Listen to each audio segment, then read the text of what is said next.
Shavua Tov, Mazal Tov, Eliyahu Navi, Zachor Tov. J'espère que vous avez fait l'Abdallah. L'Abdallah, c'est une obligation de la faire. Jamais la rater. La semaine dernière, nous avons raconté une histoire du Mazal.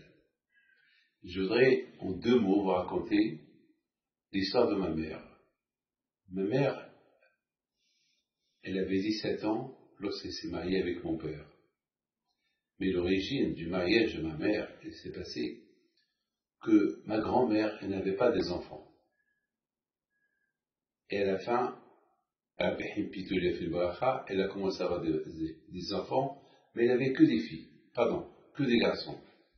Et malheureusement, elle a déménagé, elle habitait là où elle habitait, elle avait toujours été tombée enceinte, et chaque fois qu'elle était enceinte d'une fille, malheureusement,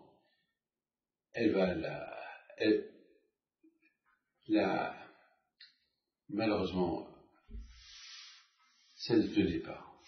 Ça ne tenait pas. Toujours lorsqu'elle était enceinte, ça ne tenait pas, et c'était toujours une fille.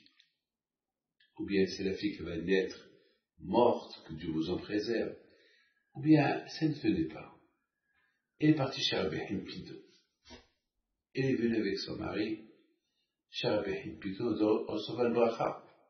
Rabbi Pinto, à la vachalon, il lui a dit, tu auras une fille, à la condition, si tu veux qu'elle vit, elle sera le mazal de Moshe, mon fils. Alors, ma grand-mère, elle a rigolé, parce que mon père était âgé, et à cette époque, je sais pas, il avait 18 ans, je sais pas quel âge il avait. Elle a rigolé, elle a pris ça à la rigolade. Et puis, Baruch Hashem, ma grand-mère, elle a eu une fille, et Rabbi Pinto, au moment qu'il était en train d'accoucher, Rabbi Pinto est venu chez eux à la maison. Il a commencé à taper à la porte. Il appelait Haron, Moha. Haron, c'était mon grand-père, Moha, c'était le nom de ma grand-mère. Et puis, vite, mon grand-père, Haron, qui s'est descend, il dit à Pinto, ma femme, elle est en train d'accoucher. Il lui a dit, c'est une fille qui va accoucher, et voilà, je reste là, j'attends, et dès qu'elle sort du ventre de sa mère, mets-la dans une serviette, amène-la à moi. Attends, vous faites ça ici aujourd'hui à l'hôpital, on vous prend en prison. C'est impossible. Mais à Issaouira, avec Rabbi Pinto, tout pouvait se passer. Et Rabbi Pinto est resté en bas, il attend. Et ma mère, elle est née. Ils ont fait comme Rabbi Pinto l'a fait. Ils l'ont enrôlé dans une serviette, ils l'ont fait descendre en bas. Mon grand-père, il a nommé Mazal, et il répète encore à mon grand-père, dit à sa mère, c'est le Mazal de Moshe, mon fils.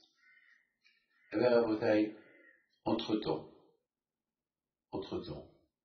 mon père prenait de l'âge, Rabbi Pinto, il est mort, et quelques temps plus tard, ma grand-mère, Zechona Elvacha, elle vient avec tous ses enfants à Issaouira pour prendre des vacances. Et malheureusement, là-bas, il leur est arrivé un drame. Ils n'avaient pas où passer quelques jours à Issaouira, donc ils ont loué la maison de Rabbi Pinto chez mon père. Et mon père, là-bas, Shalom, lorsqu'il les a vus, il les a bien accueillis, mais ma grand-mère, elle avait peur de mon père. Elle n'avait pas essayé de rappeler que Rabbi Pinto lui a dit que ta fille Mazal, c'est le Mazal de Moshe, mon fils. Et voilà maintenant, Moshe, le fils de Rabbi Pinto, il était âgé, il avait très âgé, il a passé la trentaine, il avait 34, 35, je ne peux pas vous dire, parce que puisque ma mère elle avait déjà 17 ans, et ma grand-mère ne savait pas quoi faire. Et mon grand-père, à la Vachalon, il vient dans le rêve à mon père. Il a dit, Moshe, ton Mazal, il est avec toi à la maison.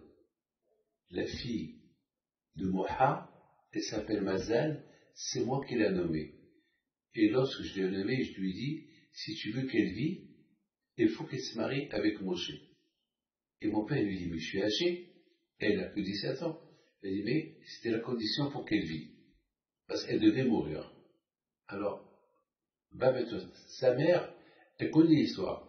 Dès que tu rentres, tu lui dis ce que je te dis, elle va accepter, même la fille va accepter. Et comme ça s'est passé. Mon père, il monte à l'appartement où il y avait ma grand-mère avec sa famille, et mon père, la Shalom, il lui parle comme s'il parlait comme ça, carrément, il lui raconte le rêve. Ma grand-mère, elle baisse les yeux, et il dit à mon père, c'est vrai, j'ai perdu les filles, et c'était ton père, Alava Shalom, avec Pido, qui m'a promis que j'allais avoir une fille vivante, c'est la seule que j'ai. Il m'a dit, cette fille, c'est pour moi, chez mon fils. Voilà. Alors, elle regarde ma mère, et ma mère, elle baisse les yeux, et elle dit oui. Comme ça, mais vous avez entendu un chidour comme ça? C'est impossible. Eh bien, lorsque le chidour qui vient du ciel, eh bien, ça se passe comme ça. Shavua Tov, une bonne semaine, et un bon mazal pour ceux qui ne sont pas mariés. Amen.